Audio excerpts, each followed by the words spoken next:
আসসালামু আলাইকুম। প্রিয় দর্শক, আপনাদের নিশ্চয়ই মনে আছে যে দুদিন আগে ভারতের সরকারের পক্ষ থেকে ভারতের লোকসভায় তাদের পররাষ্ট্র বিষয়ক সংসদীয় কমিটি যে প্রতিবেদনটা পেশ করেছিল, সেখানে তারা বলেছিল যে ভারতের মাটিতে বসে শেখ হাসিনাকে কোনো ধরনের রাজনৈতিক কার্যক্রম চালানোর সুযোগ দেওয়া হচ্ছে না। মানে হবে না বলে নাই, বলছে হচ্ছে না, মানে তখন থেকে হচ্ছে না, আগে থেকেও হয়নি, কখনোই হচ্ছে না। তো তখন প্রশ্ন উঠেছিল যদি দেওয়াই না হবে তাহলে উনি কিভাবে বিভিন্ন ইন্টারন্যাশনাল মিডিয়াকে সাক্ষাৎকার দিচ্ছেন এবং সেই সাক্ষাৎকারে উনি ওনার পরবর্তী পদক্ষেপ সম্পর্কে বলছেন। তো এই প্রশ্ন নিয়ে কিন্তু দুই ধরনের কথা আছে। এক ধরনের কথা হলো উনি সাক্ষাৎকারে ওনার অবস্থান বর্ণনা করতেই পারেন, সেটা তো রাজনীতির পার্ট না। রাজনীতির পার্ট হলো কিভাবে উনি দেশ দখল করবেন না কি করবেন এগুলো। আবার অন্যভাবে একটা ব্যাখ্যা হয় যে তার মতো ব্যক্তি যে কথাটাই বলেন সেটাই আসলে একটা রাজনৈতিক ইঙ্গিত অথবা রাজনৈতিক একটা পদক্ষেপ। এটা নিয়ে দুই রকম বিরোধ থাকতেই পারে, কিন্তু যখন নাকি এই কথাটা বলা হলো তখন অতীতের বিষয় নিয়ে নানা রকম আলোচনা হলেও একটা কথা কিন্তু মানুষ ভেবেছিল যে তাহলে আমরা ভবিষ্যতে হয়তো এই ধরনের আর কোন রকম কর্মকাণ্ড দেখব না। কিন্তু বাস্তব হলো সম্পূর্ণ উল্টা। উল্টা কিভাবে? যে আজকে ভারতেরই একাধিক মিডিয়াতে, ইন্ডিয়া টুডে, দা হিন্দু, এরকম সকল মিডিয়াতে একটা খবর বেরিয়েছে। সেই খবরটা হলো যে উনি আগামী 5 তারিখে, মানে ডে আফটার টুমরো, পরশুদিন, উনি প্রথমবারের মতো ভিডিওতে আসবেন। মানে একটা অনুষ্ঠান হবে, সেই অনুষ্ঠানে উনি আগামী 5 তারিখে সন্ধ্যা 6টা থেকে 7:30 পর্যন্ত নয়াদিল্লির মাথুরা রোডে অবস্থিত স্যার মার্ক টালি অডিটোরিয়ামে একটা অনুষ্ঠানের আয়োজন করা হয়েছে। এই অনুষ্ঠানটার আয়োজন করেছে foreign correspondent club of south Asia, মানে FCC সাউথ এশিয়া।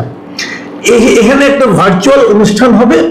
সেই অনুষ্ঠানে ফিজিক্যালি অনেকে থাকবেন, যেমন আবার সাবেক যিনি শিক্ষামন্ত্রী ছিলেন নওফেল সাহেব, উনি থাকবেন, আরো অনেক সাংবাদিকরা থাকবেন।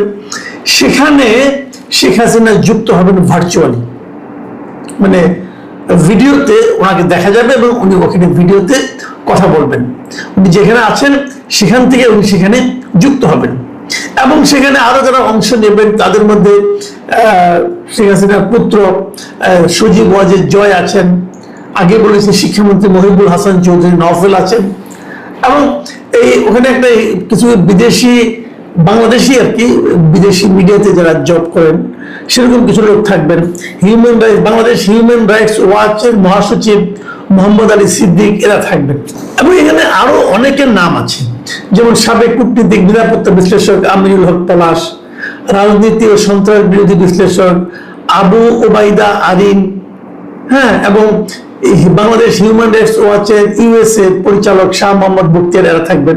তবে যে নামটা আমার কাছে খুব ইন্টারেস্টিং মনে হয়েছে সেটা হলো যে সাবেক ক্রিকেটার, আওয়ামী লীগ আমলের শেষ সংসদের সংসদ সদস্য মিস্টার সাকিব আল হাসান, তিনিও এখানে থাকবেন অনুষ্ঠানে। তো এগুলো অনেকটাই মানে আন্তর্জাতিক মিডিয়া, ভারতের মিডিয়া, আমাদের বাংলাদেশের মিডিয়া সব জায়গায় কিন্তু একটা কৌতূহল সৃষ্টি করেছে যে প্রথমবারের মতো উনি ওনার ছবি মানুষ দেখতে পাচ্ছে, উনি প্রকাশ্যে আসছেন। ভার্চুয়ালি হতে পারে, ভিডিওর মাধ্যমে হতে পারে, কিন্তু ওনার চেহারাটা দেখা যাবে এবং ওই চেহারা দেখিয়ে ভিডিওর ভাবে উনি কিছু কথাবার্তা বলবেন। উনি কি বলবেন কি না বলবেন এটা নিয়ে মানুষের মধ্যে একটা কৌতূহল তৈরি হতেই পারে। এই কারণে যে উনি কিন্তু বেশ কিছুদিন আগে ঘোষণা দিয়েছিলেন যে উনি এই বছরের ডিসেম্বরের মধ্যে দেশে ফিরবেন। একা নয়, দলের শীর্ষ পর্যায়ের নেতাদের নিয়ে উনি দেশে ফিরবেন। এখন প্রশ্ন হচ্ছে যে এটা নিয়ে আমরা আগে আলোচনা করেছি যে উনি কিভাবে ফিরবেন, ফিরলে কি হবে, কি হতে পারে, সরকার কি ভূমিকা নেবে, এখানে অন্য যারা আছেন বিভিন্ন রাজনৈতিক দল তারা এটাকে কিভাবে নেবেন। এর মধ্যে অনেকে দেখলাম বেশ মানে মানে অহংকার করে বলছিলেন শেখ হাসিনা জীবনে দেশে ফিরতে পারবেন না, ওনার লাশও দেশে ফিরবে না, আমি নিজেও একসময় মনে করতাম যে উনি হয়তো আর দেশে ফিরবেন না, ফিরতে পারবেন না। কিন্তু এখন অবস্থা দৃষ্টিতে মনে হচ্ছে যেন সবকিছু চেঞ্জ হয়ে যাচ্ছে। এবং কেউ কেউ এমনও বলছেন, ভারতীয় অনেক কূটনীতিকও বলছেন, ভারতের একটা পত্রিকা, যেমন ভারতের পত্রিকাগুলো যেটা এসেছে, দেখুন আমি আপনাকে দু একটা পত্রিকার হেডলাইন, দুটো পত্রিকার হেডলাইন বলি। যেমন ইন্ডিয়া টুডে, তারা হেডলাইন করেছে যে 2 years after ouster Sheikh Hasina to make first public appearance in India, মানে ক্ষমতাচ্যুত হওয়ার 2 বছর পর শেখ হাসিনা প্রথম পাবলিকের সামনে আসছেন, যেভাবে আসুন ভিডিওর মাধ্যমে হোক না হোক আসছেন। এবং এই আসার জন্য উনি বেছে নিয়েছেন ঠিক 5 আগস্টকে, যে 5 আগস্টে ওনাকে সর্বশেষ দেখা গিয়েছিল, জনগণ থেকে সবশেষ যেদিন দেখেছিলেন, তার ঠিক 2 বছর পূর্তির দিনে উনি আবার জনগণের সামনে আসছেন। এখন এই 5 আগস্টকে বেছে নেওয়া, এটাও কোনো ইঙ্গিতপূর্ণ বিষয় কিনা এটা আমি বলতে পারবো না, কিন্তু এটা নিয়ে কিন্তু আলোচনা চলতেই পারে যে ওয়াই 5th of August, এটা অন্য দিনও তো হতে পারতো, তা হয়নি, একদম 5 তারিখে হয়েছে।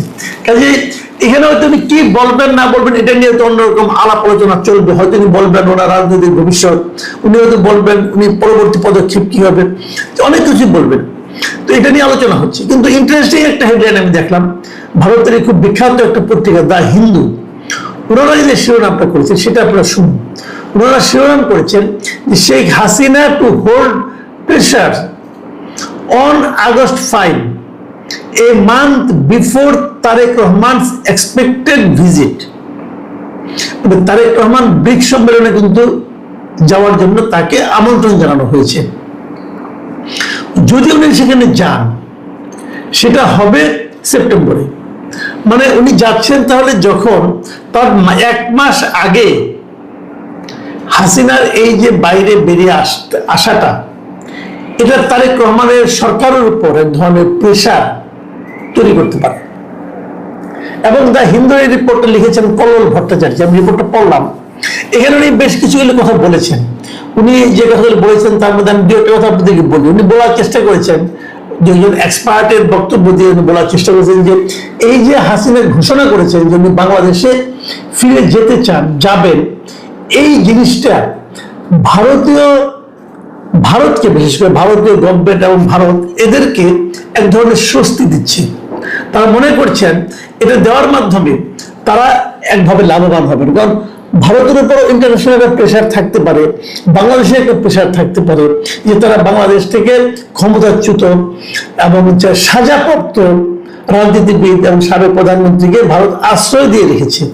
এটা ভারত বাংলাদেশের সম্পর্কের ক্ষেত্রে একটা নেতিবাচক প্রভাব ফেলতে পারে। কিন্তু যদি উনি নিজে থেকেই ব্যাক করতে চান, যদি ব্যাক করেন, তাহলে এই জায়গাটাতে ভারত নির্ভর হয়ে যেতে পারবে। এটা হলো এক ধরনের বক্তব্য। আর এই রিপোর্টে আমি আরেকটা জায়গায় পড়লাম, সেখানে মিস্টার পিনাক রঞ্জন চক্রবর্তী, আপনাদের খেয়াল আছে বাংলাদেশে এক সময় ভারতের হাই কমিশনার ছিলেন, তিনি বলেছেন যে উনি মনে করেন যে হাসিনা ডিসেম্বরের মধ্যে দেশে ফেরার যে ঘোষণা দিয়েছেন এটা আসলে ফাঁকা বলি নয়। উনি মনে করেন যে হাসিনা আসলে ফিরবেন, এবং উনি এটা কারণ হিসেবে বলছেন যে ওনাকে আসলে উনি যদি না ফিরেন তাহলে হয়তো আওয়ামী লীগে হারিয়ে যাবে। আওয়ামী লীগকে টিকিয়ে রাখার স্বার্থে ওনার ফিজিক্যাল প্রেজেন্স বাংলাদেশে এটা খুব জরুরি, এবং যে কারণে উনি ফিরবেন। এবং উনি আরেকটা কথা বলেছেন যে তার এগেইনস্ট, তার বিরুদ্ধে কোনো ধরনের লিগাল যদি প্রসিডিওর গ্রহণ করা হয়, লিগাল কোনো রকম ব্যবস্থা নেওয়া হয় যাতে নাকি ফিজিক্যালি ওনার শারীরিকভাবে ওনার কোনো ক্ষতি হতে পারে, সেই বিষয়টা নিয়েও কিন্তু ওনাকে চিন্তা করতে হবে, তারপর ওনাকে ফিরতে হবে। এবং উনি এটাও মনে করেন যে এটা ইমিডিয়েট যাওয়ার সঙ্গে সঙ্গে হয়তো কোনো ধরনের পানিশমেন্ট ওনাকে দেওয়া হবে না, ওনাকে এটা নিয়ে আপিল করার সুযোগ দেওয়া হবে। এবং এক্ষেত্রে ভারতও কোনো ভূমিকা রাখতে পারে কিনা এটা নিয়েও কিন্তু উনি এক ধরনের একটা সম্ভাবনার কথা বলেছেন।